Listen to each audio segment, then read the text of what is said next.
Champion Spain পাচ্ছে প্রায় 771 কোটি টাকা, রানার্স আপ আর্জেন্টিনার ঘরে উঠছে 561 কোটি টাকার বেশি। শুধু বিশ্বকাপে খেলার যোগ্যতা অর্জন করলেই নিশ্চিত 154 কোটি টাকা। তাহলে কোন দল কত টাকা পেল, চলুন জেনে নেওয়া যাক। 2026 বিশ্বকাপ শুধু মাঠের লড়াই নয়, অর্থের দিক থেকে ইতিহাস গড়েছে।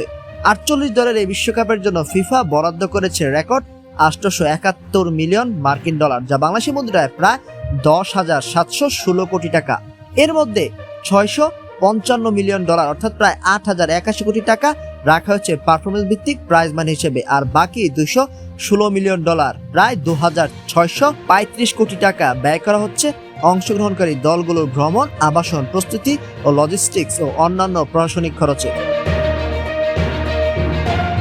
সবচেয়ে বড় সুখবর হলো বিশ্বকাপে খেলার যোগ্যতা অর্জন করা 48টি দলের প্রত্যেকেই শুরুতেই নিশ্চিতভাবে পাচ্ছে 12.5 মিলিয়ন ডলার অর্থাৎ প্রায় 154 কোটি 22 লাখ টাকা। ফলে কোনো দলই খালি হাতে ফিরছে না। এবার আসি চূড়ান্ত প্রাইজ মানিতে। বিশ্ব চ্যাম্পিয়ন স্পেন পারফরমেন্সের জন্য পাচ্ছে 50 মিলিয়ন ডলার বা প্রায় 617 কোটি টাকা। এর সঙ্গে অংশগ্রহণকারী নিশ্চিত 12.5 মিলিয়ন ডলার যোগ করলে স্পেনের মোট প্রাপ্তি দাঁড়াচ্ছে 62.5 মিলিয়ন ডলার অর্থাৎ প্রায় 771 কোটি টাকা। রানার্স আপ আর্জেন্টিনা পারফরমেন্স ভিত্তিক পাচ্ছে 33 মিলিয়ন ডলার। অংশগ্রহণের অর্থ যোগ করলে তাদের মোট প্রাপ্তি দাঁড়ায় 45.5 মিলিয়ন ডলার অর্থাৎ প্রায় 561 কোটি টাকা। তৃতীয় স্থান অর্জনকারী ইংল্যান্ড পাচ্ছে মোট 41.5 মিলিয়ন ডলার, আর চতুর্থ ফ্রান্স পাচ্ছে মোট 39.5 মিলিয়ন ডলার। কোয়ার্টার ফাইনাল থেকে বিদায় নেওয়া মরক্কো, বেলজিয়াম, নরওয়ে, সুইজারল্যান্ড প্রত্যেকেই পাচ্ছে 31.5 মিলিয়ন ডলার। শেষ ষোলো থেকে বিদায় নেওয়া ব্রাজিল, পর্তুগাল, মেক্সিকো, যুক্তরাষ্ট্র, মিশর, কলম্বিয়া, কানাডা ও প্যারাগুয়ে প্রত্যেকেই পাচ্ছে 27.5 মিলিয়ন ডলার করে।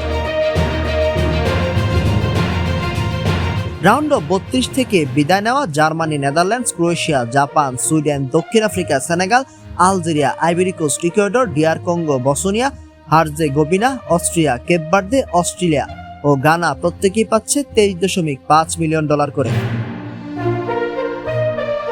আর গ্রুপ পর্ব থেকে বিদায় নেওয়া দক্ষিণ কোরিয়া, চেক প্রজাতন্ত্র, কাতার, স্কটল্যান্ড, হাইতি, তুরস্ক, Curacao, Tunisia, Iran, New Zealand, Uruguay, Saudi আরব, ইরাক, জর্ডান, উজবেকিস্তান ও পানামা প্রত্যেকেই পাচ্ছে 21.5 মিলিয়ন ডলার। ফিফার মতে 48 দলের বিশ্বকাপে ম্যাচ সম্প্রচার সত্ত্ব স্পন্সরশিপ ও বাণিজ্যিক আয় উল্লেখযোগ্যভাবে বেড়েছে। সেই বাড়তি আয়ের বড় একটি অংশই ভাগ করে দেওয়া হচ্ছে অংশগ্রহণকারী দেশগুলোর মধ্যে। অর্থাৎ 2026 বিশ্বকাপ শুধু স্পেনের শিরোপা জয়ের গল্প নয়, এটি বিশ্ব ফুটবলের ইতিহাসে সবচেয়ে বড় আর্থিক পুরস্কারেরও নতুন অধ্যায়।